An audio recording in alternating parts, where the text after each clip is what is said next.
ورحمۃ اللہ وبرکاتہ۔ الحمد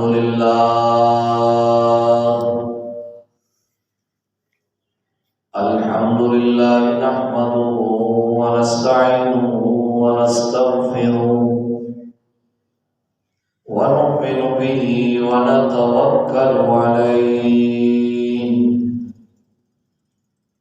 ونعوذ باللہ من شرور انفسنا ومن سیئات اعمالنا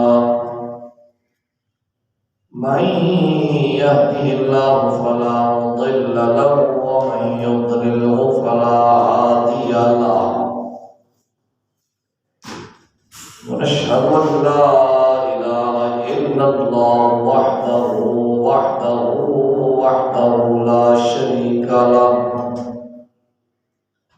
ونشهد أن سيدنا وسندنا وغوثنا وغياثنا ومغيثنا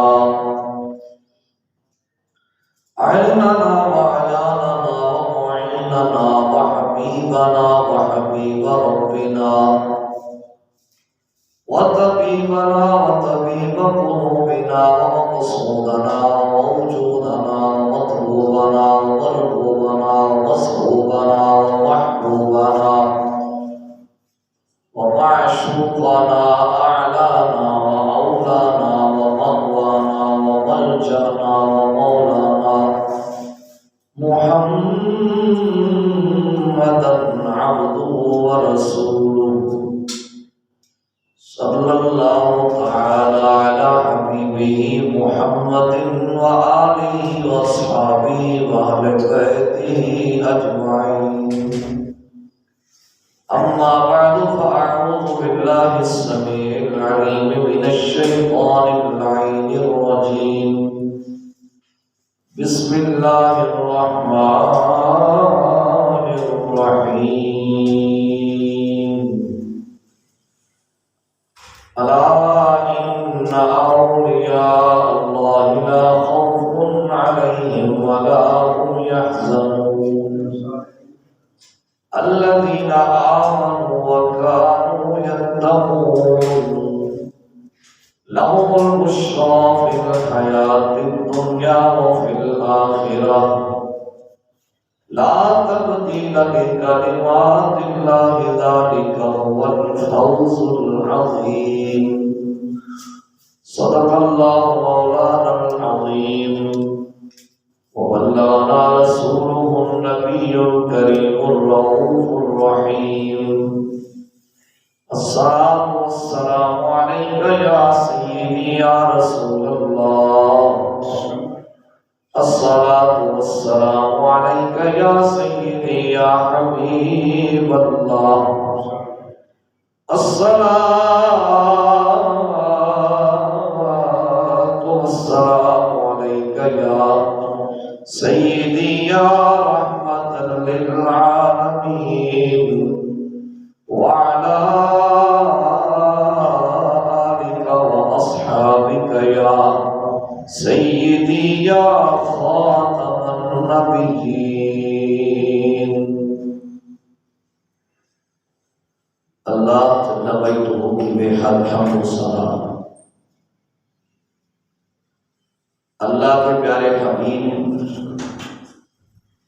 احمد مجتبی محمد مصطفیٰ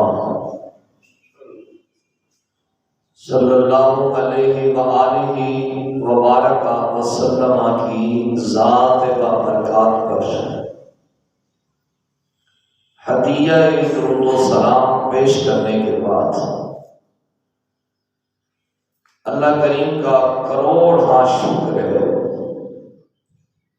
کہ جس نے ہمیں زندگی میں ایک بار پھر جمعہ المبارک کی گھڑیاں نصیب فرمائی۔ اللہ کریم ہم سب کی حاضری کو درجہ قبولیت عطا فرمائے۔ گزشتہ جمعہ میں سیدنا عبد القادر جیلانی محبوب سبحانی قطب ربانی شہباز لامکانی سیدنا غوث السمرانی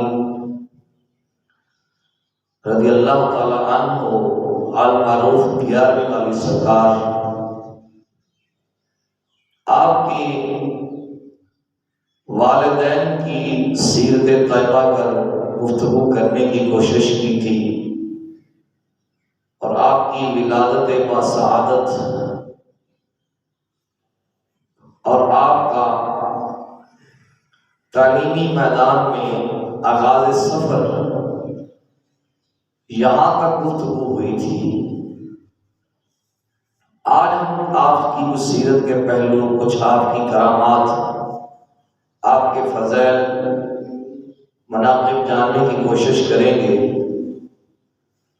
دعا فرمائیں اللہ میری زبان پہ کلمۃ الحق جاری فرمائے۔ علم اور فاقے کا بہت گہرا تعلق ہے۔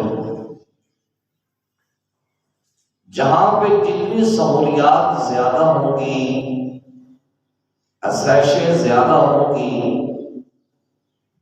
وہاں پہ اتنے ہی لوگ کمزور نکلیں گے، علمی میدان میں اتنی محنت نہیں کریں گے۔ جب ہماری نظر ہمارے بڑوں کی تاریخ پہ پڑتی ہے، ان کے حالات کا ہم مطالعہ کرتے ہیں، ان کے حالات کا ہم جائزہ لیتے ہیں، تو وہاں پہ جو تصویر نظر آتی ہے وہ انوکھی بھی ہے، انویلی بھی ہے، وہ نرالی بھی ہے۔ آج ہم مدارس میں دیکھیں، یونیورسٹیز میں دیکھیں، کالجز میں دیکھیں، جدید آلات آ گئے، کتابیں وافر مقدار میں آ گئی، علم حاصل کرنے کے مختلف ذرائع بدل گئے، لیکن تعلیمی میدان میں ہم دن بدن کمزور سے کمزور ہوتے چلے جا رہے ہیں۔ اس کی وجہ کیا ہے؟ اس کی وجہ یہ ہے کہ ہمیں سہولیات زیادہ مل گئی ہیں، جبکہ علم مشکلات کے ساتھ حاصل ہوتا ہے۔ جتنی مشکلات زیادہ آتی ہیں اتنا بندے کا علمی مقام بلند ہوتا چلا جاتا ہے۔ حضور غوث پاک رضی اللہ تعالی عنہ جب آپ بغداد کے جامع مدرسے میں علم تعلیم کے لیے تشریف لاتے ہیں تو کئی دن تک کھانے پینے کے لیے کچھ نہیں ملتا، فاقے گزارتے ہیں، بھوکے کاٹتے ہیں، لیکن اللہ کی رضا پہ راضی ہوتے ہیں۔ شکوے شکایات زبان پہ نہیں لاتا۔ آج کا طالب علم تو ایک ٹائم کا خرچ نہ ملے تو ماں باپ کا سامنا کرتا ہے، میں نے مدرسے نہیں جانا، میں نے سکول نہیں جانا، مجھے پیسے چاہیے، مجھے فلاں چاہیے، مجھے فلاں چاہیے، مجھے کھانے پینے کے لیے کچھ نہیں ملتا۔ لیکن ان کا یہ عالم نہیں تھا، کئی دن تک کھانے پینے کے لیے کچھ نہ ملتا، بلکہ تاریخ کی کتابوں میں آتا ہے کہ حضور غوث پاک رضی اللہ تعالی عنہ دریائے دجلہ کے کنارے پہ چلے جاتے، وہاں سے گھاس اٹھا کے کھاتے، بھوک کی شدت کو ختم کرنے کے لیے۔ اور یہاں تک بھی کتابوں کے اندر آیا کہ حضور غوث پاک رضی اللہ تعالی عنہ نے اتنا گھاس کھایا بھوک کی شدت مٹانے کے لیے کہ آپ کی گردن سے گھاس ہو گیا، باہر گھاس آ گیا۔ اس طرح ہمارے بزرگوں نے محنتیں کی ہیں، اس طرح انہوں نے مشقتیں کاٹی ہیں۔ ویسے نہیں غوث ہو رہی ہے، پہلے اپنا آپ مٹانا پڑتا ہے، اپنا آپ مارنا پڑتا ہے، پھر کہیں جا کے بندے کو مقام ملتا ہے۔ لیکن انہوں نے بددیانتی نہیں کی، کسی کے حقوق پر ڈاکہ نہیں ڈالا۔ غوث پاک رضی اللہ تعالی عنہ آپ بغداد کے جامع مدرسے میں ہیں، ایک نوجوان آیا، اس کے پاس کھانا تھا، اس نے غوث پاک رضی اللہ تعالیٰ عنہ کو پیشکش کی کہ آپ میرے ساتھ کھانا کھائیں۔ آپ نے پہلے تو انکار کیا، لیکن جب اس کا اصرار بڑا تو ظاہر ہے دعوت قبول کرنا میرے آقا دو عالم صلی اللہ علیہ وسلم کی سنت مبارکہ ہے۔ حضور غوث پاک رضی اللہ تعالیٰ عنہ نے اس کی پیشکش کو قبول فرمایا، کھانا کھایا۔ وہ نوجوان پوچھنے لگا، اے بچے بتا تیرا نام کیا ہے؟ غوث پاک رضی اللہ تعالیٰ عنہ فرمانے لگے میرا نام عبد القادر ہے۔ وہ نوجوان کہتا مجھے معاف کرنا، مجھے معاف کرنا۔ کہا پہ معافی کس بات کی؟ ایک تو آپ مجھے کھانا کھلا رہے ہیں، ایک آپ مجھ سے معافی مانگ رہے ہیں۔ اس نے کہا اصل میں یہ جو میں کھانا کھا رہا ہوں یا جو آپ کو کھلا رہا ہوں، آپ کی والدہ ماجدہ نے آپ کے لیے 8 دینار بھیجے تھے، آپ کا خرچ بھیجا تھا۔ مجھے آپ کو تلاش کرتے کرتے وقت لگ گیا ہے، مجھے آپ مل نہیں رہے تھے، تو یہ جو کھانا ہے یہ آپ کے پیسوں سے میں نے خریدا ہے، اس لیے میں آپ سے معافی مانگ رہا ہوں۔ اس طرح وہ اپنے آپ کو خوب نام رکھا کرتے تھے کہ ہمارا نام لوگوں کے سامنے نہ آئے۔ بلے شاہ چند اتھے چلیے جتھے رہتے نہیں سارے انے، نہ کوئی ساڑی ذات پہنچانے تھے نہ کوئی سانو بننے۔ یہ ان کا مقام یا یہ ان کا تقوی، یہ ان کی پرہیزگاری تھی۔ حضور غوث پاک رضی اللہ تعالیٰ عنہ نے آپ نے طویل عرصہ تک علم دین حاصل کیا، درس نظامی کیا، علم حدیث سیکھا، علم صرف سیکھا، علم نحو سیکھا، علم منطق سیکھا، علم بلاغت سیکھا، عربی پر آپ نے مہارت حاصل کی۔ ابھی یہ پڑھ ہی رہے تھے تو یہ 3 ساتھی تھے، غوث پاک رضی اللہ تعالیٰ عنہ اور 2 ان کے ساتھی اور تھے۔ ان کو پتا چلا کہ فلاں علاقے میں ایک اللہ کا بندہ آیا ہے، اللہ کا بندہ آیا، اللہ کا ولی آیا، چلو اس کی زیارت کے لیے چلتے ہیں۔ تو ان میں سے ایک کہنے لگا، طالب علم ہوتے ہیں، طالب علمی دور ہوتا ہے نا، یہ ایک عجیب سا دور ہوتا ہے، اس کا اپنا رنگ ہوتا ہے۔ ایک کہنے لگا کہ میں اس کو ایسا سوال کروں گا، اللہ کے بندے کو جو پیر بن کے آیا ہے وہ میرے سوال کا جواب نہیں دے سکے گا۔ دوسرا کہنے لگا سوال تو میں بھی بہت مشکل کروں گا، لیکن دیکھیں کہ وہ میرے سوال کا جواب دیتا ہے یا نہیں دیتا۔ اب باری آئی عبد القادر جیلانی رضی اللہ تعالیٰ عنہ کی، غوث پاک کی۔ آپ فرمانے لگے کہ میں تو سوال کی نیت سے نہیں جا رہا، میں امتحان لینے کی نیت سے نہیں جا رہا، میں تو اس لیے جا رہا ہوں کہ وہ رب کا بندہ ہے، میں اس سے فیض لینے کے لیے جا رہا ہوں، میں تو اس سے کچھ حاصل کرنے کے لیے جا رہا ہوں۔ اور اللہ کے بندوں کے پاس جب جائیں، شرعی مسئلہ بھی ہے کہ جب کسی عالم دین کے پاس بیٹھے تو اپنی زبان کو سنبھال کے بیٹھے کہ تمہاری زبان سے کوئی غیر شرعی گفتگو نہ ہو جائے، غیر شرعی کلام نہ ہو جائے۔ اور جب اللہ کے بندے کے پاس جائیں تو اپنے دل کو بھی سنبھال کے بیٹھے، کیونکہ آقا دو عالم صلی اللہ علیہ وسلم کا فرمان ہے اتقوا فراست المؤمن فإنه ينظر بنور اللہ، اللہ کے بندے کی فراست سے بچو، اللہ کے بندے کی نظر سے بچو کہ یہ اللہ کے نور سے دیکھا کرتا ہے۔ جو اللہ نے اس کی نظروں کے اندر جاہو جلال رکھا ہوتا ہے، یہ اس سے تمہارے دلوں کی نظر رکھے ہوتے ہیں۔ جب کسی عالم کے پاس جائیں تو اپنی زبان سنبھال کے بیٹھے، اور جب کسی اللہ والے کی بارگاہ میں حاضر ہو جائے تو پھر زبان اور دل دونوں کے اوپر کنٹرول ہونا چاہیے۔ گرامی قدر حضرات، اب یہ تینوں جا رہے ہیں، یہ اس جگہ پہ پہنچ گئے جہاں پہ وہ اللہ کا بندہ آیا ہوا تھا۔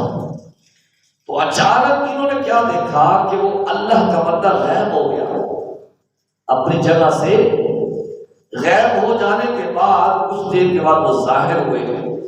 تو جب جو سب سے پہلا بندہ تھا جس نے یہ بات کی تھی کہ میں ایسا سوال کروں گا کہ وہ میرے سوال کا جواب نہیں دے سکے گا، وہ میرے سوال کا جواب دینے سے عاجز آ جائے گا، میں اس کو زیر کر لوں گا، میں اس کو کمزور ظاہر کرواؤں گا، وہ اپنے آپ کو بہت بڑا عالم سمجھتا ہے، بہت بڑا پیر سمجھتا ہے. تو وہ اللہ کے بندے نے فرمایا سن، تو نے کہا تھا میں ایسا سوال کروں گا کہ وہ جواب نہیں دے پائے گا، میرے جواب دینے سے عاجز آ جائے گا. سن، تیرا سوال یہ ہے اور تیرا جواب یہ ہے. یہ میرے نبی کے غلاموں کے غلاموں کے غلاموں کی شان ہے. تو میرے نبی کا عالم کیا ہوگا، میرے نبی کے علم کا مقام کیا ہوگا؟ اس نے فرمایا کہ یہ تیرا سوال ہے اور یہ تیرا جواب ہے، اور یاد رکھ تو دنیا سے مرتد ہو کے مرے گا، دنیا سے مرتد ہو کے مر گیا. تسبیح پھری تے دل نہ پھریا کہ لیڑا تسبیح پڑھ کے ہو، علم پڑھیا تے ادب نہیں سیکھیا کہ لیڑا علم پڑھ کے ہو، چلے کٹے تے کچھ نہیں کھٹیا کہ لیڑا چلیاں پڑھ کے ہو، جاگ بنا دودھ جمدے نہیں باہو ہمیں لال ہون کڑ کڑ کے ہو. خالی علم آ جانے سے بندہ کا مقام بلند نہیں ہو جاتا. آدم کشتی بولے پہلی منزل عشق ادب دی تے بنا ادب مرادا نہ پاوے، بے ادبا دی مستی اندر کدے ٹھنڈی ہوا نہ آوے. تے ادب تو ود کے عبادت کیڑی جڑی رب دی کر پہنچاوے. آدم اس دے بخش والے جنوں یہ دولت مل جاوے. اگر علم ہے ادب نہیں ہے تو علم کسی کام کا نہیں ہے.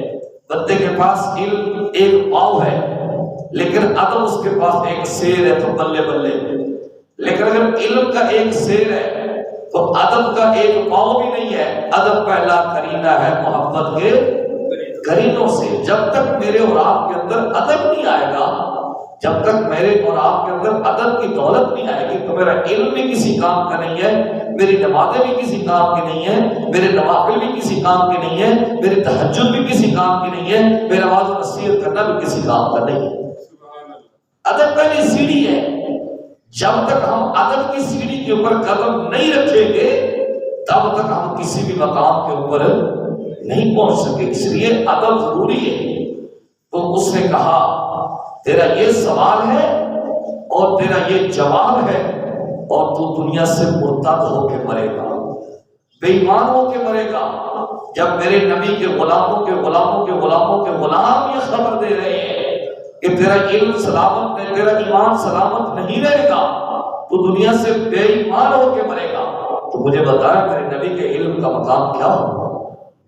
پھر وہ اللہ کا بندہ دوسرے بندے کی طرف مخاطب ہوا جو ان کا دوسرا ساتھی تھا. کہا سن، تو نے بھی کہا تھا کہ میں ایسا سوال کروں گا، بڑا مشکل سوال ہوگا، دیکھیں گے جواب دیتا ہے یا نہیں دیتا. تیرا سوال یہ ہے، تیرا جواب یہ ہے، تجھے دنیا گھیر لے گی لیکن تیرا ایمان سلامت رہے گا. جب باری آئی شہنشاہ اولیاء کی، جب باری آئی محبوب سبحانی کی، قطب ربانی کی، شہباز لامکانی کی، غوث السمرانی رضی اللہ تعالی عنہ کی باری آئی. اس نے کہا اے عبد القادر، میں دیکھ رہا ہوں تیری نیت کے اندر صفائی ہے، تیرے اندر ادب موجود ہے، تیرے اندر عشق موجود ہے، تیرے اندر تقوی موجود ہے، تو پاکیزہ ماں باپ کا بیٹا ہے. میں دیکھ رہا ہوں تو نے کہا تھا کہ میں اللہ کے بندے کے پاس فیض لینے کے لیے جا رہا ہوں، میں اللہ کا قرب حاصل کرنے کے لیے جا رہا ہوں. میں دیکھ رہا ہوں قریب وقت آئے گا تو بغداد کی جامع مسجد میں بیٹھ کے اعلان کرے گا قادمی حاضا علی رقبات کل ولی اللہ، اللہ کے جتنے ولی ہیں تمام کی گردنوں پر میرا قدم ہے. جب تک میرے قدم سے کسی ولی کے گردن کے اوپر مہر نہیں لگے گی اللہ اس کو ولایت نہیں عطا کرے. یہ ادب کا مقام ہے. اس لیے ادب پہلی سیڑھی ہے. ادب جب تک نہیں آئے گا تب تک کچھ بھی حاصل نہیں ہوگا. پھر ابن عساکر لکھتے ہیں وہ وقت آیا، وہ تینوں فارغ ہوئے، غوث اعظم بھی فارغ ہوئے، وہ دوسرے دو ساتھی بھی فارغ ہوئے۔ جو سب سے پہلا بندہ تھا جس نے کہا تھا کہ میں بڑا مشکل سوال کروں گا، اس کو جواب دینے سے عاجز کر دوں گا، پڑھے اٹھے ماں نہ کری تے نہ آکھی میں پڑھیا، او جبار کہا صداوے مت روٹ دے دودھ کڑیا۔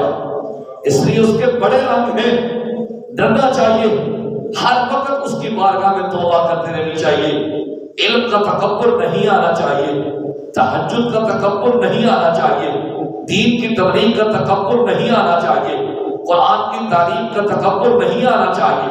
ابن عساکر کہتے ہیں وہ بہت بڑا عالم بنا، اس کا بہت بڑا نام تھا، بہت بڑا چرچا تھا، جہاں پہ بھی جاتا عیسائیوں کے ساتھ اس کے مناظرے ہوتے ہیں، وہ عیسائیوں کو زیر کرتا، کلمہ توحید کی بلندی کے لیے کام کرتا رہا۔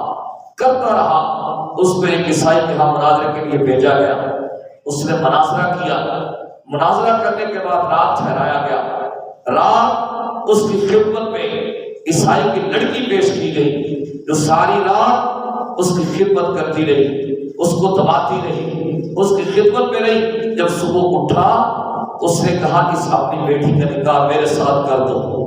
دیکھنا جب اللہ کی پکڑ آتی ہے تو کس قدر آتی ہے، اس لیے جب بچنا ہے تو پھر ادب ضروری ہے۔ کہا اس کا نکاح میرے ساتھ کر دو، اس نے کہا ہم کر دیتے ہیں، ہماری ایک شرط ہے، تم دین محمدی چھوڑو اور دین عیسائیت اختیار کر لو، ہم آپ کا نکاح اس کے ساتھ کر دیتے ہیں۔ جب اس نے یہ شرط سنی اس نے دین محمدی کو چھوڑا، مرتد ہوا، عیسائیت اختیار کی۔ جب عیسائیت اختیار کی اس کا نکاح اس کے ساتھ ہوا، چند دن گزرے وہ کوڑ کے مرض میں مبتلا ہو گیا، بادشاہ نے اپنے محل سے نکالا، روڑی کے اوپر پھینک دیا، وہ وہاں پہ ایڑیاں رگڑ کے مر گیا۔ اس لیے اللہ کی بارگاہ، اللہ کی پکڑ بڑی سخت ہے، ان بطش ربک لشدید، تیرے رب کی پکڑ بڑی سخت ہے۔ اس لیے جب تک بھائیوں ادب نہیں آئے گا تب تک کچھ بھی حاصل نہیں ہوگا۔ میں لاکھ باز کر لوں، لاکھ تبلیغیں کر لوں، لاکھ نصیحتیں کر لوں، لاکھ قرآن پڑھ کے سنا لوں، قرآن سن لوں، لیکن جب تک میرے اور آپ کے اندر ادب نہیں آئے گا تب تک ہمیں کچھ بھی حاصل نہیں ہوگا۔ دوسرا بندہ جس نے کہا تھا سوال بڑا مشکل کروں گا، دیکھوں گا جواب دیتا ہے یا نہیں دیتا، اس سے کہا کہ یہ تیرا سوال ہے، یہ تیرا جواب ہے، تجھے دنیا چاروں طرف گھیر لے گی لیکن تیرا ایمان سلامت رہے گا، تیرا ایمان سلامت رہے گا۔ اللہ اکبر، اس کو بھی دنیا نے بڑا گھیرا، اس کا گھیرا بڑا تنگ کر دیا گیا، لیکن چونکہ اس بزرگ کی دعا تھی اس کا ایمان تو سلامت رہا، لیکن دنیا کے نشے میں گم ہو کے وہ بندہ بھی مر گیا۔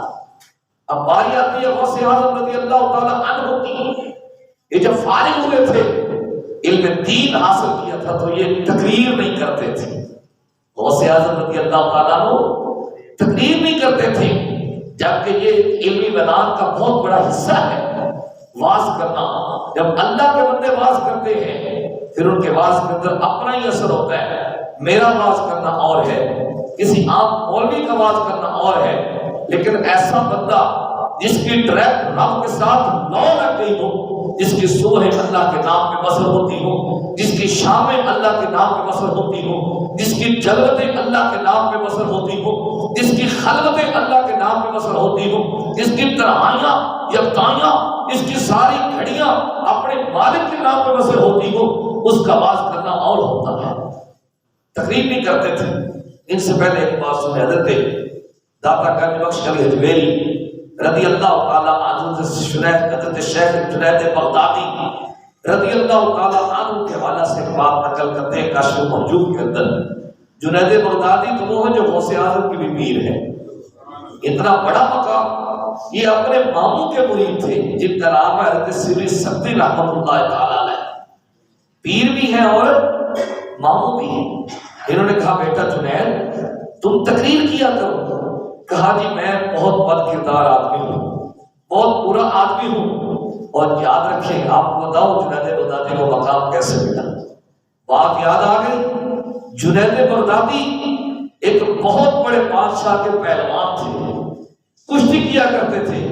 ان کا ایک نام تھا، ان کا ایک جھٹکا پیدا تھا کہ جنید جس کے مقابلے میں آ جائے وہ بندہ جنید کو زیر نہیں کر سکتا۔ جنید بہت بڑا پہلوان ہے۔ ایک بندہ آیا جس کی حالت بالکل نازک سی ہے، بالکل پتلا دبلا سا ہے۔ اس نے بادشاہ سے کہا کہ میں تیرے پہلوان کے ساتھ کشتی کرنا چاہتا ہوں۔ لوگوں نے کہا اس کا دماغ خراب ہے، جنید کا ایک اپنا نام ہے، ایک علاقے میں چرچا ہے، یہ کیا کرے گا؟ جنید اس کی ہڈیاں توڑ کے رکھ دے گا۔ اس نے کہا نہیں، میں نے جنید کے ساتھ کشتی کرنی ہے۔ وقت طے ہو گیا، جنید نے اپنی مشق شروع کر دی، اپنی ریاض شروع کر دی۔ وہ جب وقت آیا، وہ بندہ آیا جو پتلا سا تھا، دبلا سا تھا، اس نے جنید کے کان میں ایک بات کہا میں آل رسول سے تعلق رکھتا ہوں، تیرا جانا کچھ نہیں، جب میں تجھے گرا لوں گا مجھے انعام و اکرامات سے نواز دیا جائے گا، میں اپنے بچوں کا پیٹ پالوں گا، میں بھیک مانگنا اپنی توہین سمجھتا ہوں، میرے اوپر تو مہربانی کر، میں کل اپنے نانا جان سے تیرے اوپر مہربانی کرواؤں گا۔ پھر لوگوں نے دیکھا، کھاڑا لگا، میدان لگا، جنید بغدادی رضی اللہ تعالیٰ عنہ نے جان بوجھ کے اپنے آپ کو نیچے گرایا اور اس کو اپنے اوپر گرایا۔ جنید بغدادی کو ظاہری طور پہ شکست ہو گئی اور بادشاہ نے اپنے دربار سے نکال دیا۔ جب رات ہوئی تو قسمت کا ستارہ چمک اٹھا، جنید روتے روتے سو گئے، دل شکستہ ہو کے سو گئے۔ دل جب ٹوٹتا ہے نا تو کرم تب ہی ہوتا ہے۔ سپنے دے وچ ماہی ملیا تے میں گل وچ پا لئیاں باواں، سپنے دے وچ ماہی ملیا تے میں گل وچ پا لئیاں باواں، دردی ماری اکھ نہ کھولا کتے پھر بچھڑ نہ جاواں۔ ادھر جنید سو گئے، ادھر میرے آقا نے کرم فرمایا، بھینی بھینی ہوا چلی، خوشبوئیں آنے لگی، جنید کا گھر مہکنے لگا، جنید کی کلی مہکنے لگی۔ میرے آقا دو عالم صلی اللہ علیہ وسلم تشریف لائے، حضور نے فرمایا جنید تو نے میرے نواسے کی لاج رکھی ہے، تو نے میری آل کی عزت کی ہے، تو نے میری آل کا احترام کیا ہے، جا میں تجھے ولیوں کا سردار بنا۔ اس طرح جنید پہ کرم ہے۔ تو جنید تقریر بھی کیا کرتے تھے، جنید تقریر بھی کیا کرتے تھے۔ مرشد نے بھی بڑا کہا، ساتھیوں نے بھی بڑا کہا، پیر بھائیوں نے بھی بڑا کہا کہ آپ تقریر فرمایا کریں۔ کہا میں جب پورا سا آدمی ہوں، میرے واسطے کو کیا اثر ہو۔ ایک دن رات کو اپنے گھر میں سو رہی، قسمت کا ستارہ چمک اٹھا، میرے آقا دو عالم صلی اللہ علیہ وسلم تشریف لائے۔ حضور نے فرمایا جنید یار تقریر کیا کرو۔ کیا فرمایا جنید یار تقریر کیا کرو۔ کہا حضور اب تو ضرور کروں گا، اب تو ضرور کروں گا، اب آپ نے کرم فرمایا ہے، آپ نے مہربانی فرمائی ہے، اب تو میں ضرور کروں گا۔ ادھر آپ فرماتے ہیں حضور تو تشریف لے گئے، اذان فجر ہوئی، میں نے سنتیں پڑھی، میرے دل کے اندر چور آ گیا، میرے دل کے اندر چور آ گیا۔ چور کیا آیا کہ میں اپنے ماموں کا مرید ہوں، سری ستی رحمت اللہ علیہ کا مرید ہوں، تو ان کو تو کبھی حضور کا دیدار نہیں ہوا، مجھے تو حضور کا دیدار ہو گیا ہے۔ یہ دل کے اندر چور آ گیا۔ لیکن مسجد میں چلے گئے، 7ویں صف میں آپ نے نماز پڑھی۔ کتنی صف میں؟ 7ویں صف میں آپ نے نماز پڑھی۔ جب نماز پڑھ کے فارغ ہوئے تو حضرت سیر سبتی رحمت اللہ علیہ فرمانے لگے جنید قریب آ جاؤ۔ آپ کہتے میں اٹھا 3ویں صف میں چلا گیا، میں اور قریب آ جاؤ، میں اٹھا تو پہلے صف میں چلا گیا، میں میرے ساتھ آ کے بیٹھ جاؤ۔ یہ بھی قسمت والا بندہ ہوتا ہے نا جو مرشد کے ساتھ جا کے بیٹھ جائے۔ تھوڑا اعزاز ہے، بہت بڑا اعزاز ہے۔ تو حضرت سری سبتی رحمت اللہ علیہ فرمانے لگے جنید آپ تو تقریر کرو گے نا، آپ تو تقریر کرو گے۔ کہتے ابھی تک میرے دل کے اندر چور ہی تھا۔ میں نے کہا حضور اب کیا ہوا ہے، آپ کو یہ عجیب بات ہوگی کیا میں تقریر کروں گا؟ آپ تھوڑی دیر خاموش رہے۔ فرمایا یار آپ تو تقریر کرو گے نا؟ کہتے میں نے پھر کہہ دیا جی اب کیا ہو گیا جو آپ بار بار فرما رہے ہیں کہ تم تقریر کرو گے، اب کیا ہو گیا؟ کہتے جب میں نے 30ویں بار کہا نا تو میرے شیخ نے تسبیح کو سائڈ پہ کی، اپنا جبہ سمیٹا اور اپنی آنکھیں میری طرف کی اور اور ان کی آنکھوں کے اندر جو اس وقت جلال تھا، جو رعب تھا، جو دبدبا تھا، میں نے پہلے کبھی نہیں دیکھا تھا۔ اس لیے تو اعلیٰ حضرت فرماتے ہیں اللہ اللہ کیے جانے سے اللہ نہ ملے، ارے اللہ والے ہیں جو اللہ سے ملا دیتے ہیں، اور دیکھنے والے کہا کرتے ہیں اللہ اللہ، ارے یاد آتا ہے خدا دیکھ کے صورت تیری۔ حضرت فرماتے ہیں میں نے اپنے مرشد کی آنکھوں میں عجیب سا روپ دیکھا، عجیب سا جلال دیکھا۔ فرمانے لگے جنید کل مجھے رب کا دیدار ہوا ہے، کل مجھے رب کا دیدار ہوا ہے، اور میں نے رب سے عرض کیا تھا میرے مولا کبھی اپنے حبیب سے حکم فرمانا کہ جاتے جاتے میرے جنید کو کہہ جائے ایک ہی مرید تیار کیا ہے، ایک ہی شاگرد تیار کیا ہے، وہ لوگوں کو واعظ نہیں کرتا، لوگوں کو نصیحت نہیں کرتا، تقریر نہیں کرتا، اپنے حبیب سے فرمانا جاتے جاتے میرے جنید کو بھی کہہ جائے، میرے جنید کو بھی تقریر کا حکم دے جائے۔ جنید بغدادی فرماتے ہیں میری چیخ نکلی، میرے کپڑے پھٹ گئے، بغداد کی پوری مسجد میں آہوزاری قید ہو گئی، سارے لوگ رونے لگے، اور میں اپنی مرشد کے قدموں میں گرا، اور میں نے کہا میں نے تو آج پتا چلا ہے اگر میرے اوپر مصطفیٰ کرم فرماتے ہیں تو وہ بھی آپ کی وجہ سے فرماتے ہیں۔ اس لیے بھی آپ محمد سناتے ہیں نا مالی دا کم پانی دینا پھل کچے ہونے یا پکے، مالی دا کم پانی دینا پھل کچے ہونے یا پکے،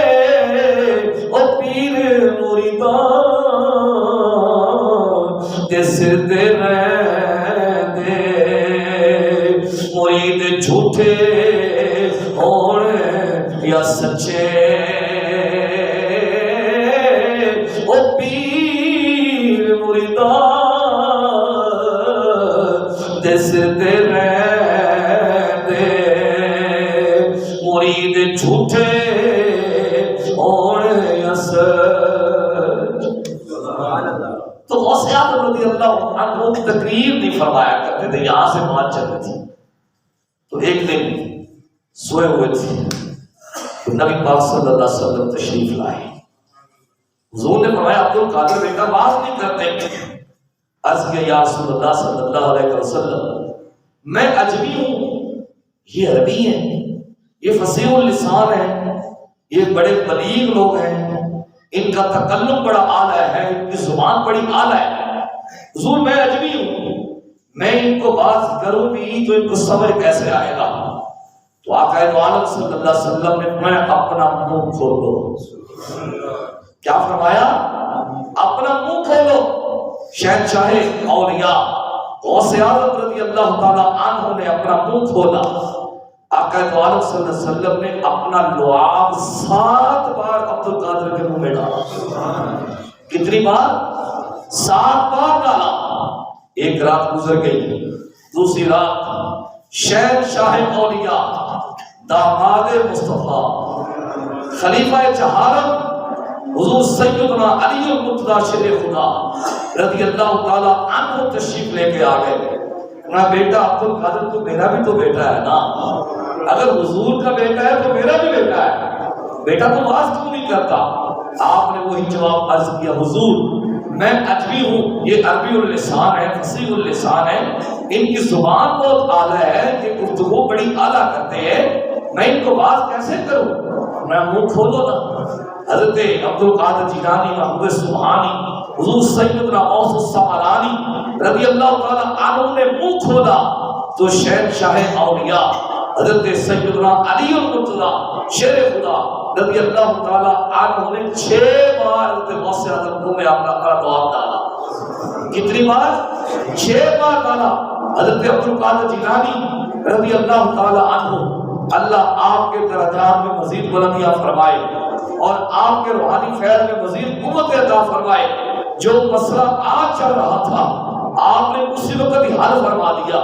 آپ عرض کرتے ہیں اے پیارے علی، اے پیارے دادا جان، مصطفیٰ جان رحمت صلی اللہ علیہ وسلم نے اپنا لعاب میرے منہ میں 7 بار ڈالا ہے، آپ نے 6 بار ڈالا ہے. اس کی وجہ کیا ہے؟ حضور سیدنا علی المرتضیٰ شیر خدا رضی اللہ تعالیٰ عنہ فرمانے لگے بیٹا عبد القادر نبی ہے، علی ہے، میں نبی کی برابری تو نہیں نہ کر سکتا. نبی نے 7 بار ڈالا ہے، میں علی ہوں، میں 6 بار ڈالوں گا. یار وہ صحابی رسول ہو کے، داماد مصطفیٰ ہو کے، خوابوں میں آ کے نبی کی برابری نہ کرے. آج تو 14ویں صدی یا 15ویں صدی میں اٹھ کے کہتا ہے نبی میرے جیسا ہے، تجھے خدا کا خوف نہیں آتا، تجھے کچھ احساس نہیں ہے. وہ علی ہو کے جس نے میرے نبی کا زمانہ بھی پایا، میرے نبی کی بیٹی علی کے گھر، میرا علی نبی کا داماد، میرے علی نے نبی کا دور پایا. لیکن سارا کچھ ہونے کے باوجود علی یہ کہہ رہے ہیں کہ علی اور ہے اور نبی اور ہے. آج تو امتیوں کے کہتا میں نبی جیسا ہوں. کچھ خیال کرنا چاہیے، کچھ نظر ثانی کرنی چاہیے. تو کہا بیٹا نبی ہے، علی ہے، لہذا علی نبی کی برابری نہیں کر سکتا.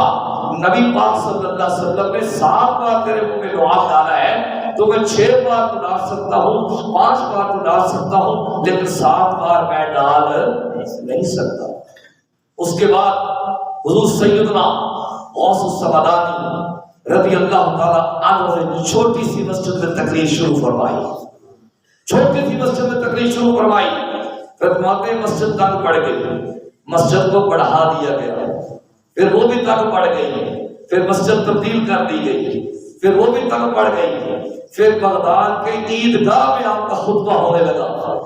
حضرت ملا علی قاری رحمت اللہ علیہ آپ فرماتے ہیں غوث اعظم رضی اللہ تعالی عنہ کے بلبے میں 70 ہزار بندہ ہوا کرتا تھا. کتنا؟ 70 ہزار بندہ ہوا کرتا تھا. اور آج مجھے آپ کے پاس آواز پہنچانے کے لیے سپیکر کی ضرورت ہوتی ہے. سپیکر اچھا ہونا چاہیے، سپیکر ایسا نہیں ہونا چاہیے سانس نہیں کھینچنا چاہیے. ہمارے سنا خان وہ بیک خراب ہے، فلاں ہے. لیکن ملا علی قاری فرماتے ہیں غوث اعظم رضی اللہ تعالی عنہ کی تقریر میں سپیکر نہیں ہوا کرتا تھا، سپیکر نہیں ہوا کرتا تھا. اور جس طرح پہلے بندے کو آواز سنائی دے رہی ہوتی تھی اسی طرح آخری بندے کو آواز سنائی دے رہی ہوتی تھی. یہ اللہ نے اپنے بندے کی آواز کے اندر طاقت رکھی تھی، اپنے بندے کی آواز کے اندر قوت رکھی تھی. اس لیے کہتے ہیں نا اللہ کے بندے کا بولنا رب کا بولنا، اس کا دیکھنا رب کا دیکھنا، اس کا پکڑنا رب کا پکڑنا، اس کا چلنا رب کا چلنا، اس کا دیکھنا رب کا دیکھنا، اس کا سننا رب کا سننا.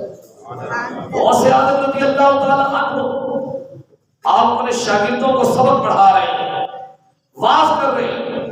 اپنا ہاتھ آگے کیا، فوراً ہاتھ بھی کیا. مریدوں نے سوال کیا، شاگردوں نے سوال کیا حضور یہاں پہ کوئی پانی تو نظر نہیں آیا، آپ کا ہاتھ کیسے بھیگ گیا؟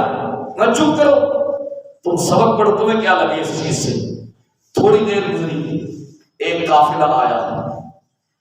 قافلہ آ کے کہتا ہے یا شیخ عبد القادر جیلانی آپ کا شکریہ، یا شیخ عبد القادر جیلانی آپ کا شکریہ، آپ نے کرم فرمایا، آپ نے مہربانی فرمائی، آپ نے ہم پہ احسان فرمایا. ہم دریا میں بیٹھے، ہماری کشتی ڈوبنے لگی تھی. ہم نے کہا یا شیخ عبد القادر جیلانی، کہا کیا؟ یا شیخ عبد القادر جیلانی. ہم نے اتنا کہا، آپ نے اپنے ہاتھوں سے سہارا دیا، اللہ نے ہماری ڈوبتی ہوئی کشتی کو بچا لیا. سبحان اللہ، اللہ نے ہماری ڈوبتی ہوئی کشتی کو بچا لیا. اس لیے ہم بھی کہتے ہیں سرکار غوث اعظم نظر کرم خدا را، میرا خالی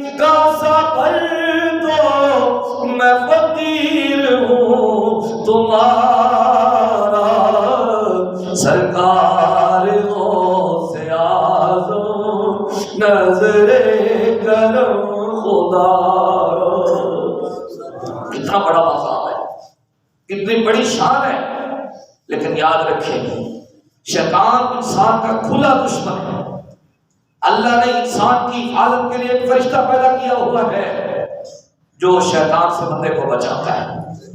لیکن یاد رکھیں شیطان بندے کو نیکی سے نہیں روکتا لیکن اس کا رخ تبدیل کرتا ہے.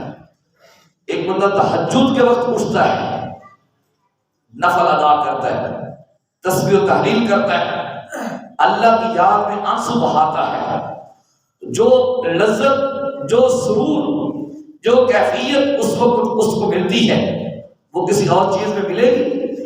نہیں ملے گی. کیونکہ تہجد کے وقت اٹھ کے اللہ کی بارگاہ میں بیٹھنا، اللہ کی یاد میں رونا بہت بڑی لذت ہے. آپ کہیں گے شیطان کیوں نہیں روکے گا؟ شیطان بالکل نہیں روکے گا. اسے کہے گا تو اٹھ، تو تہجد ادا کر، پر اتنا کام کرنا سو لوگوں کو بتانا کہ میں نے تہجد پڑھی ہے. اتنا کام کرنا ہے، یعنی نیکی کروا کے بھی اس سے ضائع کروا رہا ہے. ایک بندہ فیاض ہے یعنی سخی ہے، سخاوت بڑی کرتا ہے. سخاوت کرنا بہت اچھا کام ہے. شیطان کا کام ہے تو روکنا، لیکن شیطان اس کو روکے گا نہیں. اس سے کہے گا تو سخاوت کر، سخاوت کرنے کے بعد لوگوں کو بتا تاکہ تیری سخاوت کا چرچا بڑھے، تیری سخاوت کے ڈٹکے بلند ہو، لوگ کہیں بڑا سخی ہے. ایک بندہ علمی میدان جنگ میں جا رہا ہے، اسے کہے گا جا کے شہادت غازی بن کے آ جائے تو لوگوں کو بتانا. لوگ کہیں گے بڑا غازی ہے، بڑا بہادر ہے، بڑا جرأت مند آدمی ہے. اس طرح ایک بندہ دین کی تبلیغ کرتا ہے، نماز بڑا اچھا کرتا ہے، اسے کہے گا کر، لیکن لوگوں کو بتایا کر نماز بہت اچھا کرتا ہوں. یہی حال غوث اعظم رضی اللہ تعالیٰ عنہ کے ساتھ پیش آیا ہے. کیا ہوا؟ آپ فرماتے ہیں میں ایک دفعہ بیٹھا ہوا تھا تو میرے اوپر نور کا بادل چھا گیا. سبحان اللہ نہیں، ہر گل میں سبحان اللہ. میرے اوپر نور کا بادل چھا گیا. کہتا مجھے آواز آئی اے عبد القادر، اب تجھے عبادت کی کوئی ضرورت نہیں ہے، اب تو شرعی احکام کا مکلف نہیں ہے، اب تو نے اتنی عبادت کر لی ہے، اتنا تو نے رب کو منا لیا ہے، مزید تجھے مشقت کرنے کی ضرورت نہیں ہے، تجھے محنت کرنے کی ضرورت نہیں ہے، بس اب تو آرام سے بیٹھا کر، اب بس بیٹھا رہا کر. آج پیر بھی کہتا ہے میرے مرید ہو جاؤ، تمہیں نمازوں کی کوئی ضرورت نہیں ہے، تمہیں روزوں کی کوئی ضرورت نہیں ہے، تمہیں صدقات و خیرات کی کوئی ضرورت نہیں ہے، بس میرے مرید ہو گئے ہو، جو چاہے کرتے پھرو. لیکن سن لو غوث اعظم رضی اللہ عنہ فرماتے ہیں جب نور کا بادل چھایا تو میں نے پڑھا لا حول ولا قوت الا باللہ العلی العظیم. وہاں پہ وہ نور کا بادل دھوئیں میں تبدیل ہو گیا، وہ نور کا بادل دھوئیں میں تبدیل ہو گیا. پھر اس نے ایک اور بار کیا، کہنے لگا اے عبد القادر میں نے اس مقام پہ پہنچا کے بڑے بڑے لوگوں کو گمراہ کیا، ان کا ایمان ضائع کروایا، ان کی عبادات ضائع کروائی، ان کے تقوی ضائع کروائے، ان کی نیکیاں ضائع کروائی، ان کی محنتیں ضائع کروائی، تجھے تیرے علم نے بچا لیا. محض خبیث ایک اور مجھے پر بات کرتا ہے، مجھے میرے علم نے نہیں، مجھے میرے اللہ کے فضل نے بچایا ہے، مجھے میرے اللہ کے فضل نے بچایا ہے. وہ یار ان لوگوں کا یہ عالم ہے، میں کس خاتے میں ہوں، آپ کس خاتے میں ہیں. اس لیے اگر آپ ان سے محبت کرتے ہیں، اگر آپ ان سے پیار کرتے ہیں تو پھر ان کی تعلیمات میں بھی عمل کرنا ہوگا، ان کے مشن کو بھی اپنانا ہوگا. غوث کرنے کا فائدہ تب ہی ہے جب ہم ان کی تعلیمات پہ عمل کریں گے. اگر ہم ان کی تعلیمات پہ عمل نہیں کرتے تو پھر خالی نعرے لگانے سے کوئی فائدہ نہیں ہے. غوث اعظم بالکل آپ سے نہیں کہیں گے کہ آپ نے میرا لنگر پکایا تھا میں آپ پہ راضی ہوں، آپ نے میری 11ویں کا ختم دلوایا تھا میں آپ پہ راضی ہوں. انہوں نے تو یہ پوچھنا ہے کہ میرا ہاتھ تو یہ تھا کہ میں نے یہ بھی کیا. آئیے آپ کو بات سناؤ. شیخ سعدی شرازی رحمۃ اللہ تعالی علیہ. کون شیخ سعدی شرازی؟ 40 سال تک آپ نے کوئی علم حاصل نہیں کیا. کتنے سال تک؟ 40 سال تک. جب 40 سال عمر گزر گئی، ایک دن دیکھتے بارش ہو رہی ہے، ایک گڑھے میں تھوڑا تھوڑا پانی گرتا رہا، آخر کار وہ گڑھا بھر گیا. جب اللہ ہدایت دیتا ہے تو پھر ایسے بھی دے دیتا ہے. سوچنے لگے اے سعدی شرازی، اگر اس گڑھے میں تھوڑا تھوڑا پانی پڑ گیا، یہ پڑ گیا ہے، تو علم سیکھتا تو بھی عالم نہ بن جاتا۔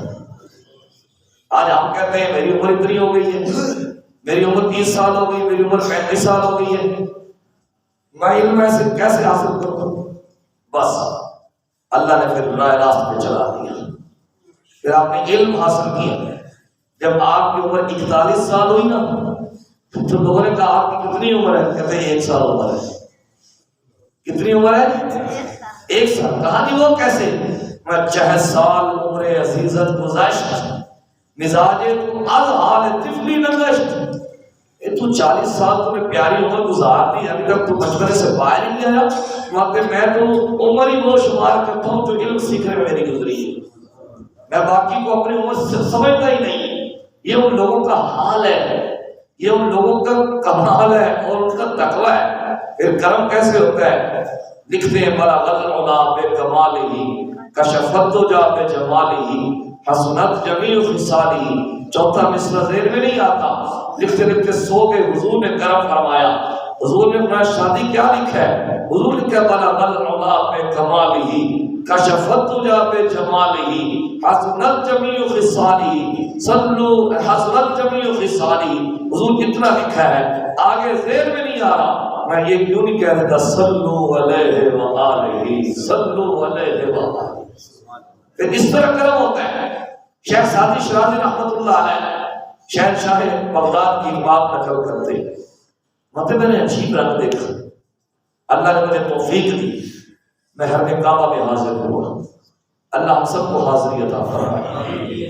کہتے میں نے کیا دیکھا کہ مطاف کے اندر ایک بندہ کنکریوں پر سر رکھ کے رو رہا، آہوزاری کر رہا ہے، اللہ کی بارگاہ سے معافی مانگ رہا ہے، اللہ مجھے معاف کر دینا، اللہ مجھے قیامت کے دن اندھا کر کے اٹھانا، اللہ مجھے قیامت کے دن اندھا کر کے اٹھانا، اللہ تیرا تو کیا، میں تو تیرے بندوں کا سامنا بھی نہیں کر سکتا، میں اتنا گندا ہوں، میں اتنا پاپی ہوں، میں اتنا مجرم ہوں۔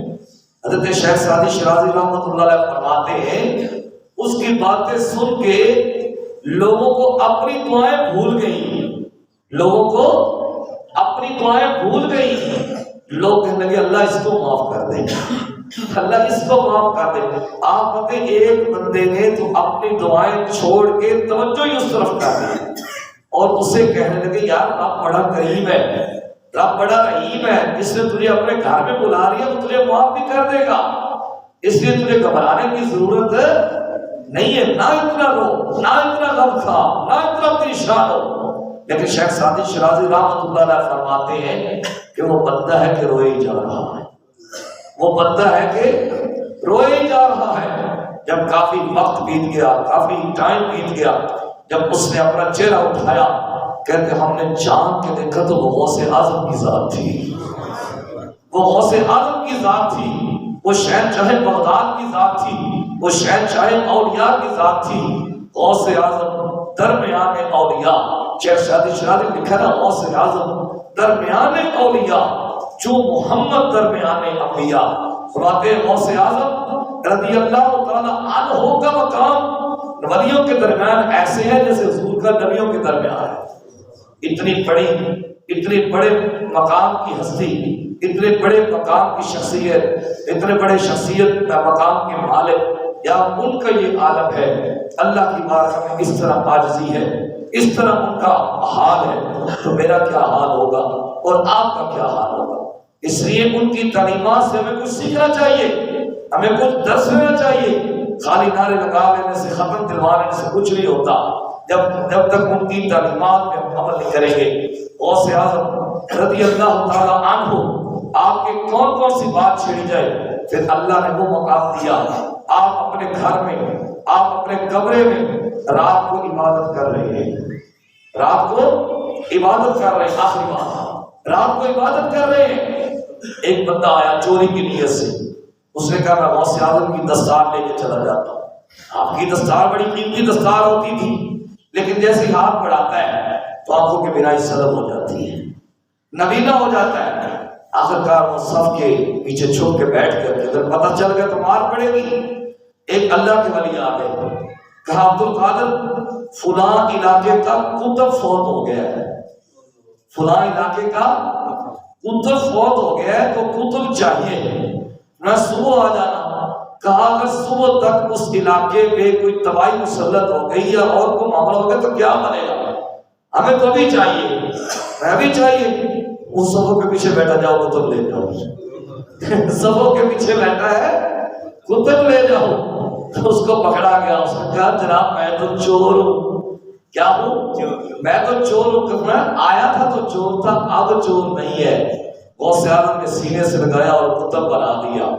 اس لیے کہتے ہیں غوث جیلانی قطب ربانی حسن حسین دے دلدار جانی، غوث جیلانی قطب ربانی حسن حسین دے دلدار جانی، پاؤں پڑھ کے قطب پڑھاوے، پاؤں پڑھ کے قطب پڑھاوے، آ جاوے جے چور کملی والے جے آ نہیں ہو، کملی والے جے آ نہیں ہو۔ یہ میرے غوث کا مقام ہے، یہ میرے غوث کی شان ہے، جتنی بھی بیان کر لیں اتنی ہی کم ہے۔ ہم پر خدا کی فضل سے ہے سایہ غوث اعظم کا، ہم کو دونوں جہاں میں آسرا ہے غوث اعظم کا۔ یقیناً اللہ کے بندے نوازتے ہیں، اللہ کے بندے کرم فرماتے ہیں، اللہ کے بندے مدد فرماتے ہیں، لیکن اللہ کی عطا کردہ طاقت سے مدد فرماتے ہیں۔ اللہ پاک سے التجا ہے، اللہ پاک ہماری حاضری قبول فرمائے۔